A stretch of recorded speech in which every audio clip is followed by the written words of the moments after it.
பேரன்புக்குரிய இஸ்லாமிய சகோதரர்களே, நல்லுள்ளம் படைத்தவர்களே, நாம் அனைவரும் அல்லாஹுடைய மாதம் என்று ஹதீஸ்களில் கூறப்பட்டிருக்கக்கூடிய ரஜபுடைய மாதத்தில் இருந்து கொண்டிருக்கிறோம். இந்த ரஜபுடைய மாதம் பல சிறப்புகளை ஒன்று சேர்த்த ஒரு மாதம். அதிலும் குறிப்பாக இந்த புனிதமிகு ரஜபுடைய மாதத்தில் நினைவுபடுத்தப்பட வேண்டிய பல அம்சங்கள், பல விடயங்கள், பல வரலாற்று குறிப்புகள் இடம்பெற்றிருக்கின்றன. அந்த அடிப்படையில் இந்த ரஜபுடைய மாதத்தில் நினைவுபடுத்தப்பட வேண்டிய அதி முக்கியமான மனிதர்களில் ஒருவராக இருக்கக்கூடிய எஜமான் ஹாஜா முஈனுத்தீன் சிஷ்தி அஜ்மீரி சஞ்சரி நாயகத்தை நாம் அதிகமாக நினைவுபடுத்தப்பட வேண்டிய ஒரு மாதமும் இம்மாதம்தான். காரணம் என்ன? அவர்களுடைய பிறப்பும் இறப்பும் இந்த மாதத்தில் தான் நிகழ்ந்திருக்கிறது.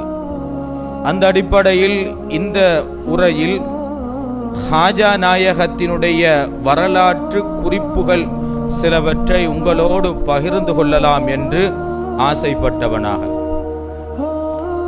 என்னதான் நாம் ஹாஜா நாயகம் என்று சொன்னாலும் நினைத்தாலும் அவர்களுடைய மகிமையை பேசினாலும் நாம் எண்ணக்கூடிய சிறப்புகளை விட நாம் எந்த அளவுக்கு அவர்களை எண்ணிருக்கின்றோமோ அதைவிட பன்மடங்கு சிறப்புக்குரியவராக வாழ்ந்து மறைந்தவர்கள்தான், இன்றும் வாழ்ந்து கொண்டிருப்பவர்கள்தான் ஹாஜா நாயகம் அன்னவர்கள். அன்னவர்களுடைய சிறப்பை புகழை பேசுவதற்கு தகுதியற்றவனாக இருந்தும் அவர்களுடைய பிறந்த இறந்த மாதத்தில் அவர்கள் பற்றிய ஒரு சில குறிப்புகள்.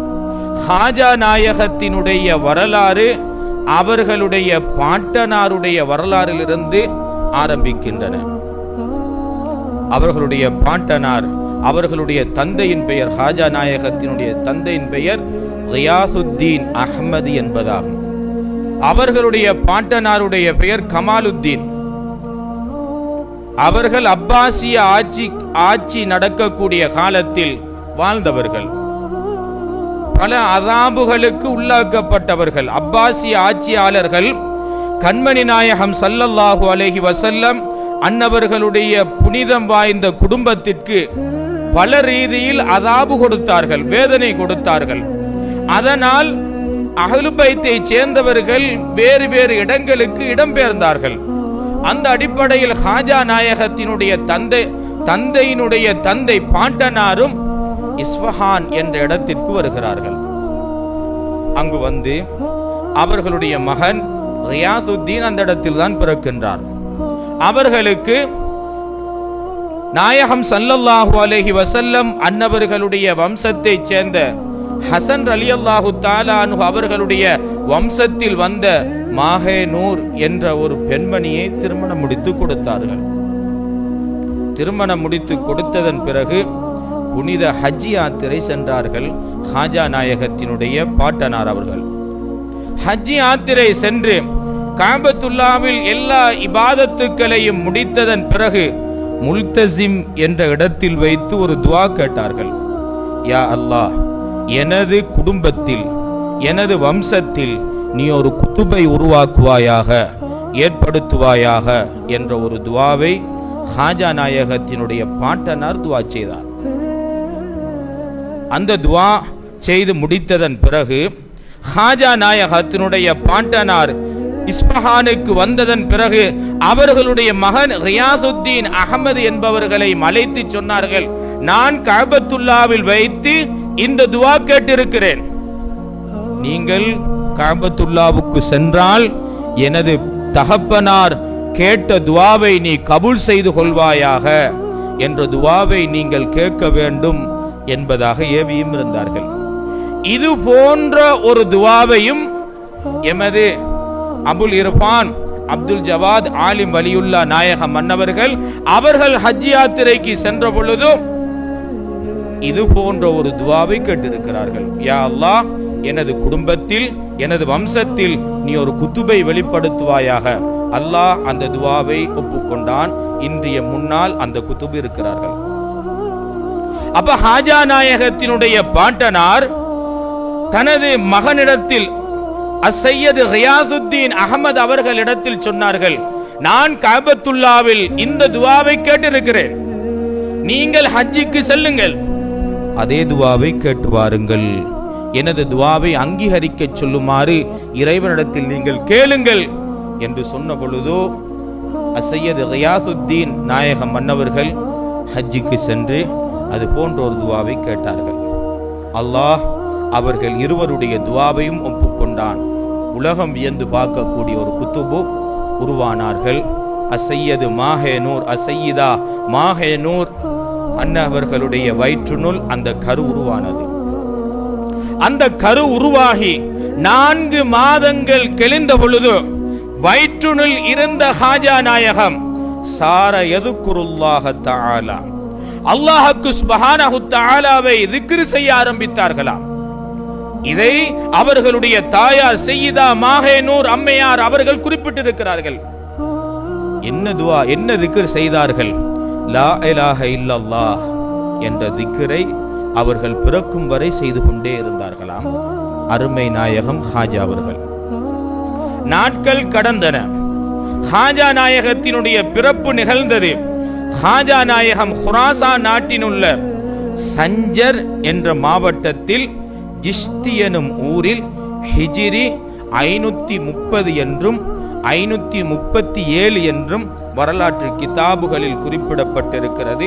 திங்கட்கிழமை அன்று ரஜப் பிறை 14 திங்கட்கிழமை அன்றுதான் ஹாஜா நாயகம் இப்பூ உலகிற்கு உதிர்த்த நாள். ஹாஜா நாயகம் பிறந்தார்கள். பிறந்து 8 வயதாகின்ற பொழுதும் அல் குர்ஆனை முழுமையாக மனனம் செய்தார்கள். குருவை மிஞ்சிய சிஷியன் என்று நாம் கேள்விப்பட்டிருக்கிறோம். குருவை மிஞ்சிய சிஷியன் என்று நாம் கேள்விப்பட்டிருக்கிறோம். அண்ணல் ஹாஜா நாயகம் 8 வயதாகின்ற பொழுது முழுமையாக அல் குர்ஆனை மனனம் செய்தார்கள். ஆனால் ஹாஜா நாயகத்தினுடைய அருமை மகளார் பிபி ஹாஃபிலா ஜமால் அவர்கள் பிறக்கும் பொழுதே ஹாஃபிலாவாக முழு குர்ஆனையும் மனனம் செய்தவர்களாக பிறந்தார்கள். அதனால் தான் ஹாஃபிலா ஜமால் என்ற ஒரு பெயர் அவர்களுக்கு வந்தது. ஹாஜா நாயகம் 8 வயதாகின்ற பொழுது முழு குர்ஆனையும் மனனம் செய்கின்றார்கள். அவர்களுடைய தாயார் ஹாஜா நாயகத்தினுடைய இளம் வயதிலேயே வஃபாத்தாகின்றார்கள். தந்தையார் 15 வயதாகின்ற பொழுது வஃபாத்தாகின்றார்கள். தனது தந்தையினுடைய சொத்திலிருந்து ஹாஜா நாயகத்துக்கு கிடைத்தது ஒரு தோட்டமும் அந்த தோட்டத்தில் பயிர்களுக்கு நீர் பாய்ச்சக்கூடிய ஒரு இயந்திரமும் தான் ஹாஜா நாயகத்துக்கு கிடைத்தது. காற்றின் மூலம் நீர் பாய்ச்சக்கூடிய ஒரு இயந்திரமும். அப்ப ஹாஜா நாயகம் தனது 15 வயதாகின்ற பொழுதும் அந்த தோட்டத்தில் அவர்கள் வேலை செய்வார்கள். அவர்கள் வேறு யாராவது ஒருவரை அந்த வேலைக்கு அமுல்படுத்தி அவருக்கு கூலி கொடுப்பதற்கு அவரிடத்தில் காசு இருக்கவில்லை, பணம் இருக்கவில்லை. அதனால் அந்த தோட்டத்தில் அவர்கள் என்ன செய்வார்கள்? சகலவிதமான வேலைகளையும் செய்வார்கள். அண்ணல் ஹாஜா நாயகம் அன்னவர்கள் 15 வயதாகின்ற பொழுது தனது தோட்டத்தினுள் நீர் பாய்ச்சி கொண்டிருக்கின்ற சமயத்தில் ஹாஜா நாயகம் பார்க்கிறார்கள், தனது தோட்டத்திற்கு முன்னால் ஒரு மஜ்தூப் ஒன்று நடந்து செல்கிறார். ஹாஜா நாயகத்தினுடைய தோட்டத்திற்கு முன்னால் ஒரு மஜ்தூப் ஒன்று நடந்து செல்கிறார். அவர்களுடைய பெயர் இப்ராஹிம் கந்தூசி என்ற ஒரு மஜ்தூப், ஒரு இறைநேசர். அப்பொழுது ஹாஜா நாயகம் உணர்ந்து கொண்டார்கள் இவர் இறைநேசர் என்பதை. அவரை அன்போடு வரவழைத்து அவர்களுடைய கரங்களை முத்தமிட்டு அவர்களை ஒரு மரத்துக்கு கீழால் உட்கார வைத்து தனது தோட்டத்திலிருந்து ஒரு திராட்சை குலையை எடுத்து இப்ராஹிம் கந்தூசி என்ற அந்த மஜ்தூபுக்கு அண்ணல் ஹாஜா நாயகம் அவர்கள் கொடுத்தார்கள். அந்த மஜ்தூப் அதனை சுவைத்தார், உண்டார். உண்டதன் பிறகு அவருடைய பாக்கெட்டில் இருந்து எள்ளினால் ஆன ஒரு உருண்டையை எடுத்து அதை அவர்களுடைய வாயினுள் வைத்து சப்பி மெண்டு ஹாஜா நாயகத்திற்கு கொடுத்தார்கள். ஹாஜா நாயகம் அதை அவர்களுடைய வாயில் போட்டு மெல்ல ஆரம்பித்தவுடன் அன்னவர்களுக்கு சுஹூதுடைய நிலை ஏற்பட்டது, அவர்களுக்கு உலகப்பற்ற நிலை ஏற்பட்டது, ஆன்மீக நிலை பொங்க ஆரம்பித்தது. தனது தோட்டத்தையும் தனது எல்லா விதமான சொத்துக்களையும் விற்றுவிட்டு அந்த பணத்தை தர்மம் செய்துவிட்டு ஹாஜா நாயகம் இல்மை தேடி புகாரா தேசத்திற்கு செல்கிறார்கள். ரஷ்யாவில் இருக்கக்கூடிய புகாரா தேசத்திற்கு சென்று அங்கு ஹுசாமுத்தீன் என்பவர்களிடத்தில் இல்மை படித்து முடித்ததன் பிறகு தனக்கு ஒரு ஞான குரு தேவை அவசியம் என்பதை உணர்ந்த ஹாஜா நாயகம் ஈராக் நாட்டிற்கு வந்தார்கள். ஈராக் நாட்டிற்கு வந்து அங்கு வாழ்ந்த மக்களிடத்தில் கேட்டார்கள், இங்கு யாராவது கராமத்துள்ள ஒரு குதுபு இருக்கிறாரா என்று விசாரித்த பொழுதும் அவர்களுக்கு உஸ்மானுல் ஹாரூனி நாயகத்தை பற்றிய அறிமுகம் ஈராக்கில் வைத்து கிடைத்தது. உஸ்மானுல் ஹாரூனி நாயகத்தை சந்திப்பதற்காக வேண்டி அண்ணல் ஹாஜா நாயகம் செல்கிறார்கள். அவர்களுடைய இடத்திற்கு சென்ற பொழுது உஸ்மான் ஹாரூனி நாயகம் அந்த இடத்தில் இல்லை.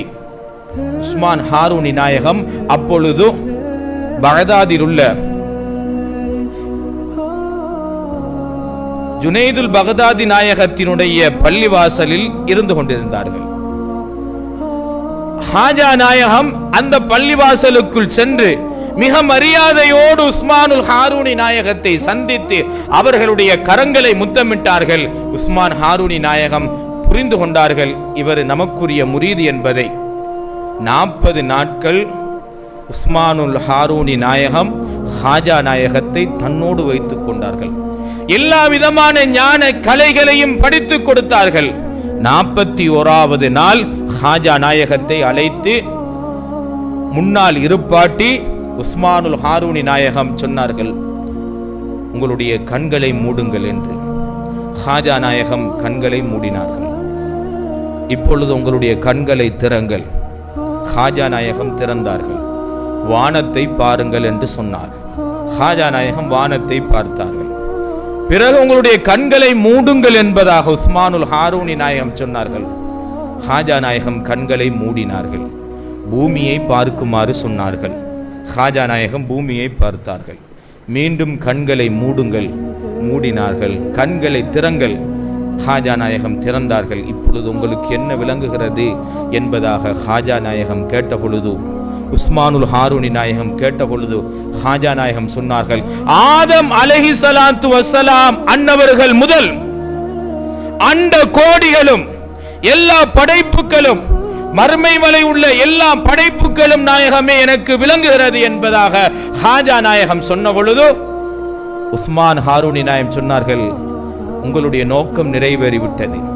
இருந்த போதிலும் என்னோடு சில நாட்கள் நீங்கள் தங்கியிருக்க வேண்டும் என்பதாக உஸ்மானுல் ஹாரூனி நாயகம் ஹாஜா நாயகத்திடத்தில் பணித்தார்கள். இருந்தார். சில நாட்கள் கழித்து உஸ்மானுல் ஹாரூனி நாயகம் ஹாஜா நாயகத்தை அழைத்து கொண்டு ஹஜ் யாத்திரை சென்றார்கள். ஹஜ்ஜினுடைய கடமையை முடித்தார்கள். புனித மதீனா ஷரீஃபுக்கு சென்றார்கள். ரவுலா ஷரீஃபினுள் சென்றார்கள்.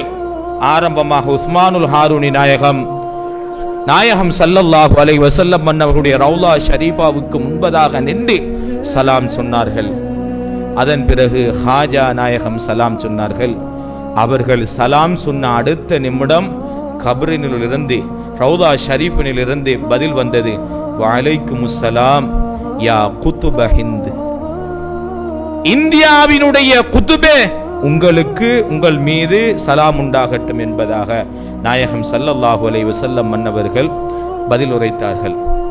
அதன் பிறகு உஸ்மான் ஹாரூனி நாயகத்தோடு கிட்டத்தட்ட 20 வருடங்களும் 6 மாதங்களும் இருந்திருக்கிறார்கள் உஸ்மான் ஹாரூனி நாயகத்துடன். அப்பொழுது அந்த 20 வருடங்களும் 6 மாதங்களும் கழித்ததன் பிறகு உஸ்மானுல் ஹாரூனி நாயகத்தை விட்டு ஹாஜா நாயகம் விடை பிரிய போகின்ற சமயத்தில், ஹாஜா நாயகம் பிரிகின்ற சமயத்தில் உஸ்மான் ஹாரூனி நாயகம் ஹாஜா நாயகத்திடத்தில் 3 உபதேசங்கள், 3 வசியத்துக்கள் செய்தார்கள். யா முஐனத்தீன் லா தத்மா ஃபில் ஹல்கி அபதன். ஹாஜா நாயகம் மன்னவர்களே, மனிதர்களிடம் இருந்து எதையும் எதிர்பார்க்க கூடாது. உஸ்மானுல் ஹாரூனி நாயகம் சொன்ன முதலாவது வசியத்து லா தத்மா ஃபில் ஹல்கி அபதன். மனிதர்களிடம் இருந்து எதையும் எதிர்பார்க்க கூடாது நீங்கள். இரண்டாவது சொன்னார்கள், வஅதஸில் அனின் நாஸ், மக்களை விட்டும் நீங்கள் தனித்திருத்தல் வேண்டும், மக்களோடு சேர்ந்திருக்க கூடாது. மூன்றாவதாக சொன்னார்கள், லா தத்லுப் மின் அஹதின் ஷைஅன், யார் இடத்திலிருந்தும் எதையும் எதிர்பார்க்க கூடாது, கேட்க கூடாது என்பதாக 3 வசியத்துக்களை, பொன்னான வசியத்துக்களை செய்து ஹாஜா நாயகத்தை உஸ்மான் ஹாரூனி நாயகம் அனுப்பி வைத்தார்கள். ஹாஜா நாயகம் காடு மலை என எல்லா இடங்களுக்கும் திரிகிறார்கள். கடைசியாக குத்துபுல் அக்தாப் கௌசுல் ஆலம் முஹியுத்தீன் அப்துல் காதிருல் ஜீலானி நாயகத்தை போய் சந்தித்தார்கள்.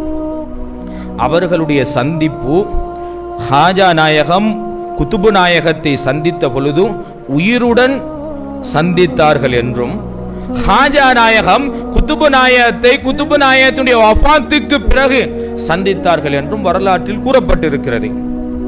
கிட்டத்தட்ட 5 மாதங்கள் ஹாஜா நாயகம் குத்துபு நாயகத்தினிடத்திலே இருந்திருக்கிறார்கள். அதன் பிறகு அங்கிருந்து விடைபெற்றவர்கள் இராம் பகலாக காடுகளில் வனங்களில் நடந்து திரிந்தார்களாம். அப்பொழுது அவர்களோடு ஒரு முரீது இணைந்து கொண்டார். ஹாஜா நாயகம் மன்னவர்கள் வனங்களிலே திரிவார்கள், காடுகளிலே திரிவார்கள். அப்படி திரியக்கூடிய சமயத்தில் ஒரு ஊருக்கு சென்றார்கள். அந்த ஊர்வாசிகள் அனைவரும் நெருப்பு வணங்கிகளாக இருந்தார்கள். அந்த நாள் ஹாஜா நாயகம் நோன்பு நோற்ற நாள். அந்த ஊரில் தங்க வேண்டிய ஒரு நிலை ஏற்பட்டது. ஹாஜா நாயகம் அந்த ஊரிலே தங்கினார்கள். அவர்கள் நோன்பு நோற்றதன் பிறகு, நோன்பு திறந்ததன் பிறகு அவர்களுடைய ஹாதிம், பணிவிடையாளர் ஹாஜா நாயகத்திற்கு ரொட்டி சமைத்து கொடுக்கலாம் என்று விரும்பி அந்த நெருப்பு வணங்கிகளுடைய பிரம்மாண்டமான அந்த நெருப்பு கிடங்கில் போய், நான் இதிலிருந்து கொஞ்சம் நெருப்பை எடுத்துக் கொள்ளலாமா என்று அனுமதி கேட்ட பொழுது, அந்த நெருப்பு வணங்கிகள் இவர் ஒரு முஸ்லிம் என்பதை உணர்ந்ததின் காரணத்தினால் நெருப்பை கொடுக்க மறுத்து விட்டார்கள். கவலையோடு வந்த அந்த முரீத் ஹாஜா நாயகத்தினிடத்தில் சொன்னார்கள், நாயகமே, நெருப்பு கேட்டு நான் சென்ற பொழுது அவர்கள் மறுத்து விட்டார்கள் என்பதாக. ஹாஜா நாயகம் அந்த நெருப்பு கிடங்கு அருகில் சென்றார்கள். சென்று கேட்டார்கள், ஏன் நீங்கள் அல்லாஹுவை வணங்குவதை விட்டுவிட்டு இந்த நெருப்பை வணங்குகிறீர்கள் என்று கேட்டார்கள். அதற்கு அந்த நெருப்பு வணங்கிகளும் அந்த நெருப்பு வணக்கத்தை பூஜை செய்யக்கூடிய சாமியும் சொன்னார், இது அல்லாஹ்வினுடைய ஜோதி, மறுமையில் நாங்கள் இந்த நெருப்பிலிருந்து பாதுகாப்பு பெறுவதற்காக வேண்டி நாங்கள் என்ன செய்கிறோம், இந்த நெருப்பை வணங்குகிறோம், நாங்கள் உறுதி கொண்டிருக்கிறோம் இது அல்லாஹ்வின் ஜோதி என்று, அதனால் நாங்கள் வணங்குகிறோம் என்பதாக அவர்கள் பதில் சொல்ல, ஹாஜா நாயகம் சொன்னார்கள், அப்படியா, அப்ப இந்த நெருப்பை நீங்கள் வணங்குகிறீர்கள், முடியுமானால் நீங்கள் வணங்கக்கூடிய அந்த நெருப்பிலிருந்து ஒரு சிறிய துண்டை எடுங்கள் பார்ப்போம் என்பதாக ஹாஜா நாயகம் சொன்ன பொழுது அவர்கள் எல்லாம் சொன்னார்களாம், எவ்வாறு நெருப்பை எடுக்க முடியும், நெருப்பினுடைய தன்மை சுடக்கூடியது, எப்படி நெருப்பை எடுக்க முடியும் என்று சொன்ன பொழுது அந்த நெருப்பு வணங்கிகளுடைய நெருப்பு கிடங்கை பூஜை செய்த அந்த சாமியினுடைய 7 வயது மகனும் அதே இடத்தில் தான் இருந்தார். நாங்கள் நெருப்பை தொடமாட்டோம், எங்களுக்கு சுடும் என்று அவர்கள் சொன்ன பொழுதோ அந்த 7 வயது மகனை, 7 வயது நிரம்பிய அந்த குழந்தையை தூக்கி கொண்டு ஹாஜா நாயகம் நெருப்புக்குள் நுழைந்து விட்டார்களாம். பெரிய நெருப்பு கிடங்கு அங்கும் இங்கும் சுத்தி திரிந்தார்கள். ஹாஜாவுக்கும் ஹாஜாவுடன் இருந்த அந்த சிறு குழந்தைக்கும் எந்த விதமான ஆபத்தும் ஏற்படவில்லை. ஏன், அவர்களுடைய முடி கூட அந்த நெருப்பில் எரியவில்லை, கரியவில்லை. நெருப்பை விட்டு வெளியே வந்ததன் பிறகு இந்த செய்தி அந்த ஊர்வாசிகள் எல்லோருக்கும் தெரிந்து விட்டது. இப்படி ஹாஜா நெருப்புக்குள் புகுந்து விட்ட செய்தி எல்லா ஊர்வாசிகளும் வந்தார்கள், எல்லா மஜூசிகளும் வந்தார்கள். ஹாஜா நாயகம் சில மணி நேரங்கள் கழித்து அந்த குழந்தையோடு வெளியே வந்தார்கள். நெருப்பு வணங்கிகள் ஓடோடி சென்று அந்த குழந்தையிடத்தில் கேட்டார்கள், நெருப்புக்குள் சென்றீர், என்ன நடந்தது என்பதாக. அந்த குழந்தை சொன்னது, நாங்கள் நெருப்புக்குள் சென்றோம், ஆனால் அங்கு நாங்கள் நெருப்பை காணவில்லை, நாங்கள் பல நிறங்களில் கொண்ட பூக்களை கண்டோம், மலர்களை கண்டோம், தோட்டங்களை கண்டோம், அதனுடைய வாசங்கள், அந்த நறுமணங்கள் என்னை மெய் சிலுக்க வைத்து விட்டது. தோட்டங்களைத்தான் நான் கண்டேன், நெருப்பை காணவில்லை என்று அந்த குழந்தை சொன்ன பொழுது ஊர் மக்கள் உணர்ந்தார்கள், இவர் ஒரு மாமேதை, இவர் ஒரு குத்துபு என்பதை உணர்ந்து தாங்கள் வணக்க வழிபாட்டில் ஈடுபட்டு வந்த அந்த நெருப்பை விட்டுவிட்டு புனித இஸ்லாம் மார்க்கத்தில் நுழைந்தார்கள். அந்த நெருப்பு வணங்கிகள் அனைவரும். நாட்கள் கடந்தன. ஹாஜா நாயகம் மன்னவர்கள் அதை விட்டு இரண்டாவது முறையாக மதீனாவுக்கு மக்கா ஹஜ் யாத்திரை செல்கிறார்கள். ஹஜ் யாத்திரை முடித்து மதீனாவுக்கு செல்கிறார்கள். மதீனாவில் இருந்து ஹாஜா நாயகத்திற்கு அங்கு சிறிது நேரம் முராக்கபாவில் இருக்கிறார்கள். அந்த முராக்கபாவில் அவர்களுக்கு சொல்லப்படுகிறது, நீங்கள் இந்தியாவுக்கு செல்லுங்கள், நீங்கள் இந்தியாவில் உள்ள அஜ்மீருக்கு செல்லுங்கள் என்று சொல்லப்பட்டது. ஹாஜா நாயகம் இந்தியாவுக்கு வந்தார்கள், அஜ்மீரில் வந்தார்கள். அது சம்பந்தமான வரலாறுகள் அனைத்தும் நீங்கள் தெரிந்த விடயம் என்பதனால் இதோடு அந்த வரலாற்று சுருக்கத்தை நான் முடித்துக் கொள்கிறேன். கிட்டத்தட்ட 97 வருடங்கள் ஹாஜா நாயகம் மன்னவர்கள் இந்த உலகில் வாழ்ந்திருக்கிறார்கள். ஹாஜா நாயகம் மன்னவர்கள் ஒரு நாளைக்கு 2 தடவைகள் முழு குர்ஆனையும் ஓதி முடிப்பார்களாம். பகலில் ஒரு விடுத்தம் குர்ஆனை ஓதுவார்களாம், முடிப்பார்களாம். இரவில் ஒரு விடுத்தம் குர்ஆனை ஓதி முடிப்பார்களாம். அவர்கள் இஷாவுக்கு எடுத்த உதுவோடு அவர்களுடைய மௌத்து வரைக்கும் சுபஹ் தொழுது இருக்கிறார்கள். இஷாக்கு எடுத்த உதுவோடு சுபஹ் தொழுகிறார்கள் என்றிருந்தால் அவர்கள் தூங்கவே இல்லை. முழுமையாக இரவின் முழு பகுதியும் இறை வணக்க வழிபாடிலே இருந்திருக்கிறார்கள். ஹாஜா நாயகம் அவர்களுடைய முரீதீன்களுக்கு ஒரு முறை ஒரு வசியத் உபதேசம் செய்தார்களாம். ஹாஜா நாயகம் சொன்னார்கள், நீங்கள் 5 வஸ்துக்களை பார்ப்பது உங்களுக்கு நன்மை பெற்று தரும். 5 பொருட்களை பார்ப்பதே உங்களுக்கு நன்மை பெற்று தரும், அது உங்களுக்கு இபாதத்தாக மாறும் என்பதாக ஹாஜா நாயகம் அவர்கள் அவர்களுடைய முரீதுகளுக்கு சொன்னார்களாம். முதலாவது விடயம், தமது பெற்றோர்களுடைய முகத்தை பார்ப்பது இபாதத். ஹாஜா நாயகம் முதலாவது சொன்ன விடயம், பெற்றோர்களுடைய முகத்தை பார்ப்பதே ஒரு இபாதத் என்று சொன்னார்களாம். இரண்டாவது சொன்னார்கள், அல் குர்ஆன் ஷரீஃபை கண்ணால் பார்ப்பது, ஓதுவதல்ல, கண்ணால் பார்ப்பதே இபாதத், அது உங்களுக்கு நன்மையை பெற்று தரும் என்பதாக ஹாஜா நாயகம் சொன்னார்களாம். அதுபோல சொன்னார்களாம், இறைஞானத்தை படித்த ஒரு ஆலிமை பார்ப்பது அதுவும் இபாதத் என்பதாக ஹாஜா நாயகம் சொன்னார்களாம். அதுபோல் கஅபத்துல்லாவை பார்ப்பதும் இபாதத் என்று சொன்னார்களாம். 5வதாக சொன்னார், தனது ஷைഖை கண்ணுறுவது, தனது ஷைഖை பார்ப்பது, தனது ஞானகுருவை பார்ப்பது கூட அதுவும் இபாதத் என்பதாக அன்னல் ஹாஜா ரலியல்லாஹு தஆலா அன்ஹு அவர்கள் சொல்லியிருக்கிறார்கள். உஸ்மானுல் ஹாரூனி நாயகம் சொன்னார்கள், யார் ஒருவன் தனது ஞான குருவிற்கு, தனது ஷைഖுக்கு ஒரு நாள் பணிவிடை செய்கிறாரோ அவர் 7 வருட காலங்கள் முழுமையாக இபாதத்து செய்த கூலியை அல்லாஹ்வுக்கு சுப்ஹானஹு தஆலா அவருக்கு கொடுப்பான் என்பதாக உஸ்மானுல் ஹாரூனி நாயகம் மன்னவர்கள் சொன்னார்கள். ஹாஜா நாயகம் மன்னவர்கள் தங்களுடைய முரீதுகளுக்கு ஒரு தரம் ஒரு கதை சொன்னார்களா. ஹாஜா நாயகம் சொன்னார்கள், நான் எனது ஷேகுமார்களுடைய கிதாபுகளில் பார்த்திருக்கிறேன், ஆரம்ப காலத்தில் ஒரு மனிதர் இருந்தார், கடும் இபாதத்துடையவர். அவரை பார்ப்பதற்கு யார் வந்தாலும் அல்லாஹ் மனித குலத்தையும் ஜின் குலத்தையும் படைத்திருப்பது இபாதத் செய்வதற்காக வேண்டித்தான், அதனால் நீங்கள் இபாதத் செய்ய வேண்டும் என்று வருபவர்கள் எல்லோருக்கும் அவர் வசியத்து செய்து கொண்டே இருப்பாராம். இரவு பகலாக இபாதத்திலே ஈடுபட்டு கொண்டிருப்பாராம். அப்படிப்பட்ட ஒருவர் மரணித்து விட்டாராம்.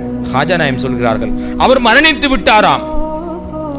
அவருடைய வஃபாத்துக்கு பிறகு அவருடைய முரீதுகளில் ஒருவர், அவருடைய நண்பர்களில் ஒருவர் தனது வாழ்நாள் முழுவதையும் இபாதத்தில் கழித்த அந்த மனிதரை பார்த்து கேட்டாராம், அல்லாஹ் உங்களுக்கு என்ன செய்தான், உங்களுக்கு அல்லாஹ் தந்த கூலி என்ன, எப்படி இருக்கிறீர்கள் என்று அந்த மனிதர் அவரிடத்தில் கேட்ட பொழுது அவர் சொன்னாராம், நான் இராப்பகலாக செய்த, வருடகாலங்களாக செய்த எந்த இபாதத்தும் எனக்கு கை கொடுக்கவில்லை, எந்த இபாதத்தும் எனக்கு கை கொடுக்கவில்லை. நான் ஒரு நாள் எனது ஷேகுக்கு பணிவிடை செய்தேன், அவருக்கு நான் ஹிதுமத்தி செய்தேன். அந்த ஹிதுமத்தினுடைய பொருட்டை கொண்டு அல்லாஹ்வுக்கு சுப்ஹானஹு தஆலா எனது எல்லா விதமான பாவத்தையும் மன்னித்து அவனுடைய பொருத்தத்திற்கு உட்படுத்திய நபராக என்னை மாற்றிக்கொண்டான் என்பதாக அந்த மனிதர் சொன்னதாக ஹாஜா நாயகம் மன்னவர்கள் அவர்களுடைய முரீதுகளுக்கு சொல்லியிருக்கிறார்கள். தனது ஞான குருவை பார்ப்பது இபாதத்து என்பதாக. ஹாஜா நாயகத்தினிடத்தில் ஒருவர் வந்தார். அவருடைய 2 கண் பார்வைகளும் அற்ற நபர், குருடர். ஹாஜா நாயகத்திடத்தில் வந்தார். வந்து சொன்னார், நாயகமே, கண் பார்வை அற்றவனாக இருக்கிறேன், எனது கண் பார்வையை மீட்டி தாருங்கள் என்று சொன்னார். ஹாஜா நாயகம் அவர்களை அழைத்து அவருடைய பொன்னான கரங்களை அவருடைய கண் குழியில் வைத்து தடவி விட்டார்கள். அவருடைய கண் பார்வை மீண்டதாக வரலாறுகளில் பதிவு செய்யப்பட்டிருக்கிறது. ஒரு முறை ஒரு பெண் வந்தாள்.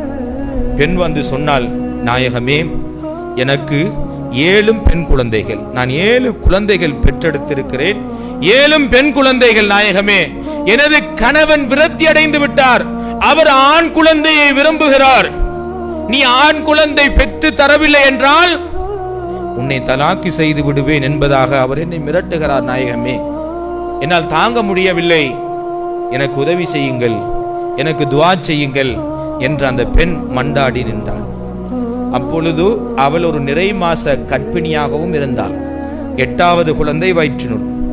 ஹாஜா நாயகம் அந்த பெண்மணியை பார்த்துவிட்டு சொன்னார்களாம், உன்னுடைய வந்த நோக்கம் நிறைவேறிவிட்டது, உனது ஆசை நிறைவேறும், நீ சென்று வா என்று சொன்னார்களாம்.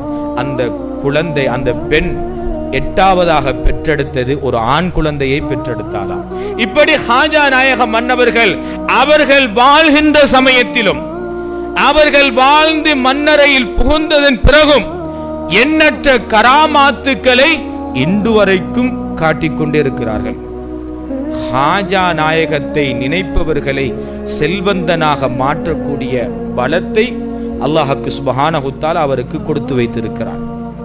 ஹாஜா நாயகத்தினுடைய தர்பாருக்கு சென்று வந்தவர்கள் சொல்வார்கள், ஹாஜா நாயகத்தினுடைய தர்பாருக்கு சென்று வந்தவர்கள் சொல்வார்கள், சில நேரங்களில் சென்றவர்கள் குத்துபு நாயகத்தினுடைய அளப்பெற்ற நேசராக இருப்பார், குத்துபு நாயகம்தான் எல்லாம் என்ற அடிப்படையில் வாழ்வார்.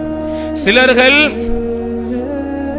நாகூர் நாயகத்தின் மீது அளப்பெற்ற காதல் கொண்டவர்களாக இருப்பார்களாம். அஜ்மீர் ஷரீஃபுக்குள் நுழைந்தால் இவர்கள் யார் மீது நேசம் வைத்தாலும் அங்கிருக்கக்கூடிய அஜ்மீர் நாயகம் எல்லா நேசங்களையும் முறையடித்து எல்லா நேசங்களையும் மாற்றி அவர் அஜ்மீரில் இருக்கக்கூடிய சமயத்தில் எல்லாம் அவர் ஹாஜாவினுடைய பக்தராக அவர்களை மாற்றுவாராம். சென்றவர்கள் சொல்கிறார்கள், நாங்கள் அஜ்மீரில் இருக்கக்கூடிய நேரத்தில் எல்லாம் சொர்க்கத்தில் இருப்பது போல் இருந்தது என்று சொல்வார்கள். நாங்கள் அங்கு இருக்கக்கூடிய சமயத்தில் எல்லாம் ஹாஜா நாயகத்தினுடைய நினைவிலேயே எங்களது நொடி பொழுதுகளையும் நாங்கள் கழித்தோம் என்பதாக அந்த இடத்தை தரிசித்தவர்கள் சொல்லுகிறார்கள். அல்லாஹ்வுக்கு சுப்ஹானஹு தஆலா அந்த பெருங்கொண்ட பாக்கியத்தை எம் அனைவருக்கும் தந்தல் புரிவானாக. ஹாஜா நாயகத்தினுடைய அருளை எங்களுக்கு தந்தல் புரிவானாக. எங்கள் ஷேகுனா மிஸ்பாஹி நாயகத்தினுடைய வாழ்நாளை ஹாஜா நாயகத்தினுடைய பொருட்டை கொண்டு அல்லாஹு தஆலா நீளமாக்குவானாக. ஹாஜா நாயகத்தை கனவிலும் நினைவிலும் அவர்களுடைய ரவுலா ஷரீஃபாவை தரிசிக்கக்கூடிய பாக்கியத்தை எங்கள் அனைவருக்கும் தந்தல் புரிவானாக. ஹாஜா நாயகத்தினுடைய அருள் பரக்கத்தை கொண்டு எங்களுடைய ஷேகுக்கு எதிராக வழங்கப்பட்ட அந்த முர்த்தத் ஃபத்வாவை அல்லாஹ் இல்லாமல் ஒழித்து விடுவானாக. ஹாஜாவினுடைய அருள் பக்தர்களாக எங்கள் அனைவரையும் மாற்றி அருள் புரிவானாக. வாஹிர் தஅவானா அனில் ஹம்துலில்லாஹி ரப்பில் ஆலமீன்.